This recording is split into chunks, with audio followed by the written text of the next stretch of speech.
middle of that charred area was a burned up body in a trunk. What was found around the body? It was remnants of a hammer, plastic bag which had been over his head. It was the hope that with that dental work that they'd actually be able to figure out who this person was. You have nowhere else to go on it, and then it gets added to a stack of unsolved cases. Describe the murder. Forster kicked him from behind down the steps with him landing hard at the bottom. They dragged the trunk into the woods, they doused it in gasoline, and they started it on fire, hoping this stays behind him and nobody ever finds it out. No one questioned why he was gone.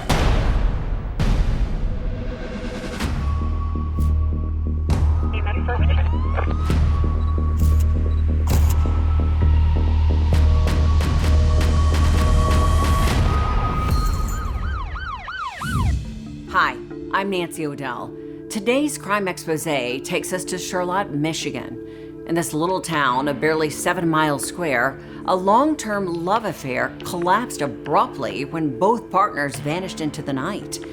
It would take the police 2 decades to solve this mystery, and another 2 years to force the killer into court. The story began on a brisk day in March. A blueberry farmer was traveling into his blueberry field. You had to go down a dirt road. We call it out here a two-track, basically a dirt 2 lanes of road that you would drive up. And to enter into the blueberry field, you had to turn in where there was a gate that had a chain over it.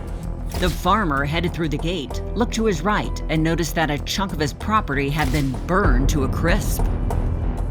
And in the middle of that charred area was a burned up body in a trunk.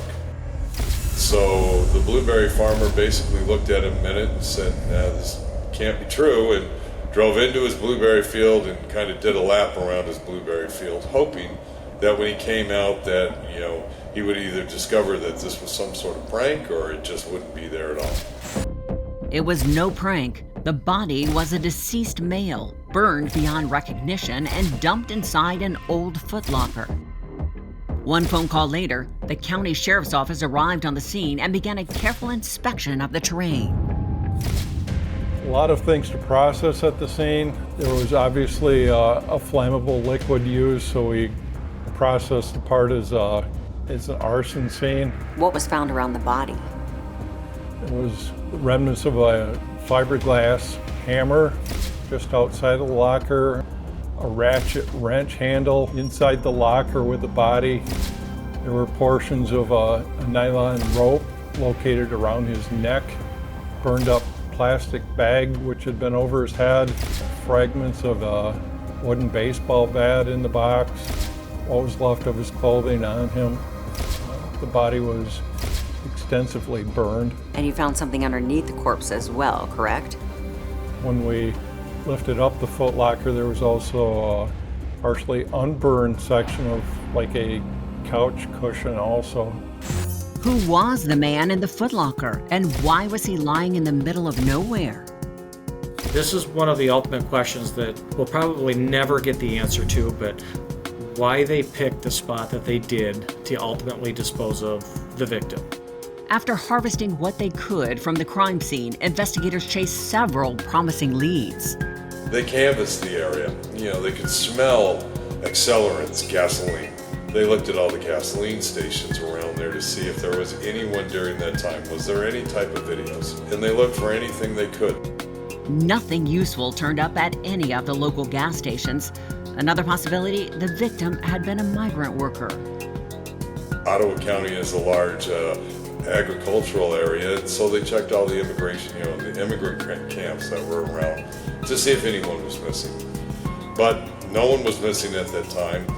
Unfortunately, the scorched and melted body provided no clues to the victim's identity, but his teeth had survived the blaze, and they were unusual. Dental work that, was just not common. And so it was the hope that with that dental work that they'd actually be able to figure out who this person was. But there was no match for dental records, and the police were empty-handed once again. The investigation slowly ground to a halt. We were doing news releases every couple of days, just trying to get information out so we would get something back on the identification. And this gruesome case now had a nickname. This is why they called the case, the cold case, originally the Jack in the Box. The body in the footlocker had a name, a history, a family.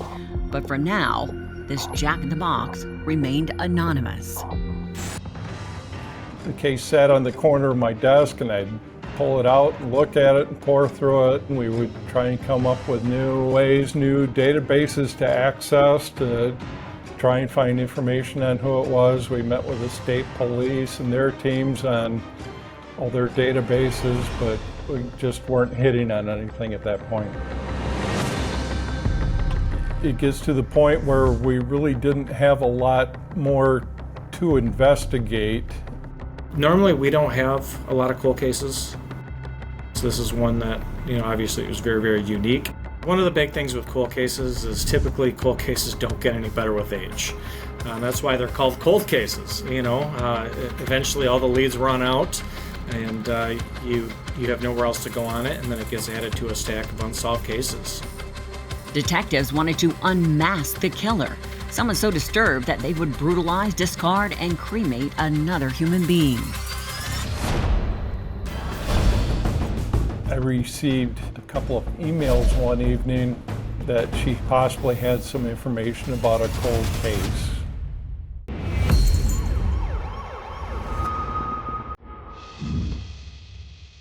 Marooned in a remote field in Michigan, the badly burned Jack in the Box, as the body was nicknamed, remained anonymous, and the investigation into his murder had grown cold. The deadlock persisted for 13 agonizing years, until a lucky break kicked the case back into gear. I received a couple of emails one evening. The header information on the email was that it was from Deneen Ducharme, and that she had possibly had some information about a cold case. Deneen Ducharme was the daughter of Beverly McCallum, who had resided in the town of Charlotte many years before. Deneen's grandmother had died recently, but Deneen was furious at her mother. Why? Something occurred between Deneen Ducharme and Beverly McCallum. There was a fight. Deneen Ducharme didn't feel that she was being treated fairly by Beverly McCallum in regards to what her grandmother had left for the family. And then I understand Deneen provided information that restarted the investigation. What'd she say? That individual who was found dead in that blueberry farmer's field may have been Robert Caraballo. Robert Caraballo was 37, originally from the Dominican Republic, and recently out of prison again. But this time he was determined to go straight. All indications that we hear from people that knew him, he was doing the best he could at fixing his life, getting away from that lifestyle. He was at a bunch of odd jobs, and when he was home, he would read his Bible. He was a baseball fan. He was trying to get on with his life. Robert had met Beverly Callum a decade earlier, and each of them pursued their own criminal ambitions. Police say in Beverly's household, drugs and petty larceny were part of daily life. She would try and find ways to make money using her family, a lot of fraud things. We also know that by the time she came to our attention, there were about 5 to 6 aliases, different names she'd used in the past, most of them associated with different men she had spent time with.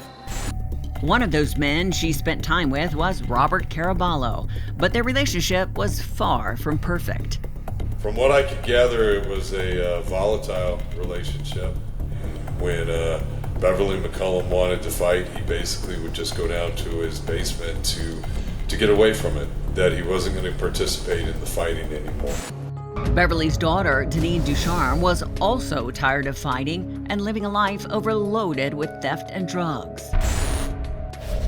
Beverly would use her a lot to steal things, take things. Deneen talks about moving around a lot as a child. She said she was like 18 or so before she knew what her actual real name was and who her father was. The daughter testified at the trial that mom was still heavily into alcohol. She was using crack cocaine at the time, and she would sometimes do that with either her daughter Deneen or Christopher McMillan. Christopher McMillan was a family friend. A construction worker at the time, he headed off with Deneen at a convenience store and then spent a lot of time hanging around Beverly's house. Since Deneen had suggested that the dead body in the footlocker was Robert Caraballo, the police took a second look at the unique dental work of the corpse. A federal marshal was able to expedite me getting dental records from the federal prison system, and we were able to match the victim's dental records with the prison records, and that's where the identification being Robert Caraballo came. With the investigation catching fire again, detectives wanted to talk to Beverly McCallum, but she had skipped town a long time ago. 30 days after Robert's dead, Beverly McCallum has packed everything up from her house up in Charlotte, sold the house, and has moved to the Caribbean. She's never told a soul that Robert's gone, and no one in Ottawa County had any idea that Robert was gone, nor why would they be, because Robert wasn't from the area. Meanwhile, Deneen Ducharme and Christopher McMillan had also moved away from Michigan. If they had anything to do with the murder of Robert Caraballo, they were certainly making it tough for law enforcement to find them. Everybody involved is in a different state or a different country, and, hoping this stays behind them and nobody ever finds it out. Beverly McCallum had moved the farthest, and it would take an international manhunt to bring her home. The notice was put out pretty much around the world that she was charged with open murder and first-degree conspiracy to commit murder, and that we were looking to extradite her. They would not give her back to the United States.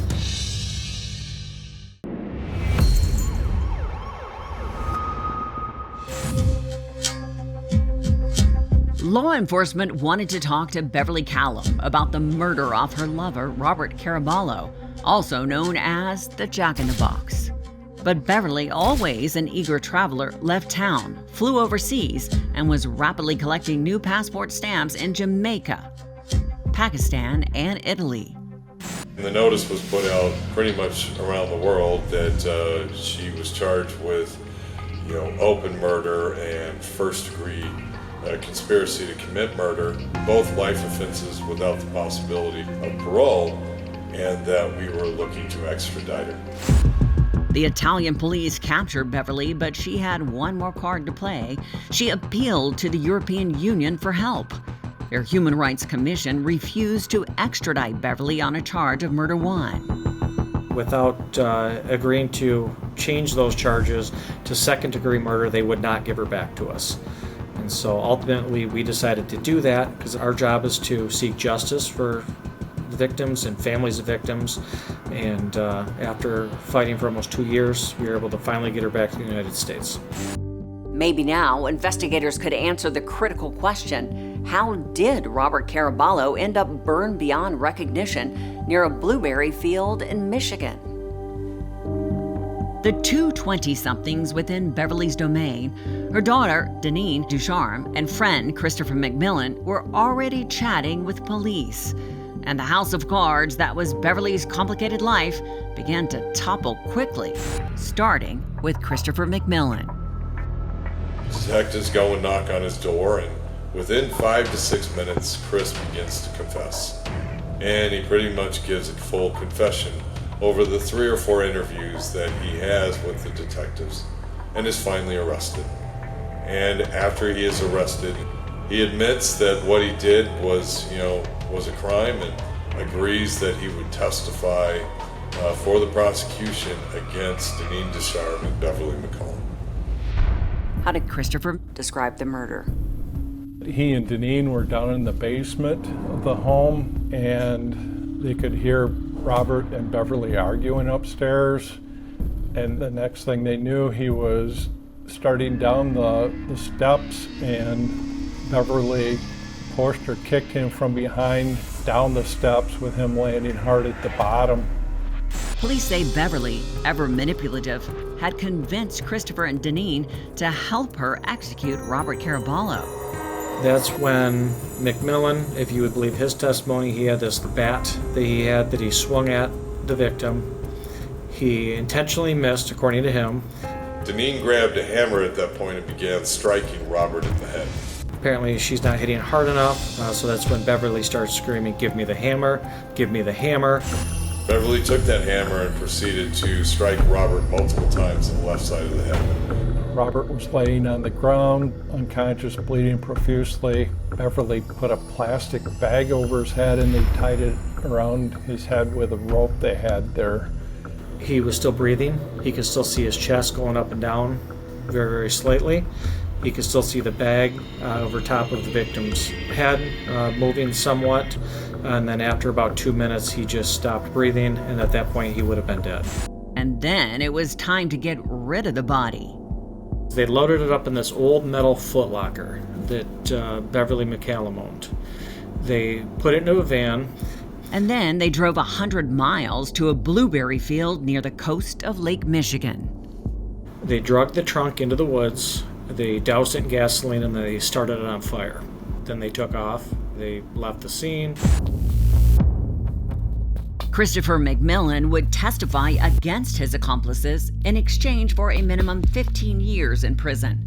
Deneen Ducharme was sentenced to life without the possibility of parole. Beverly McCallum, the mastermind of this brutal murder, under the terms of her extradition, was charged with murder in the second degree and was given 40 to 60 years behind bars. We were lucky that we got a couple of really good leads that ultimately ended up, one, solving the case, and two, bringing justice to the different victims involved. And for the late Robert Caraballo, perhaps there was some justice that the murderous trio could not harm anyone else for the time being. You know, here was a situation where Robert was attempting to just become a normal member of the community, but yet, obviously hadn't succeeded far enough that no one questioned why he was gone.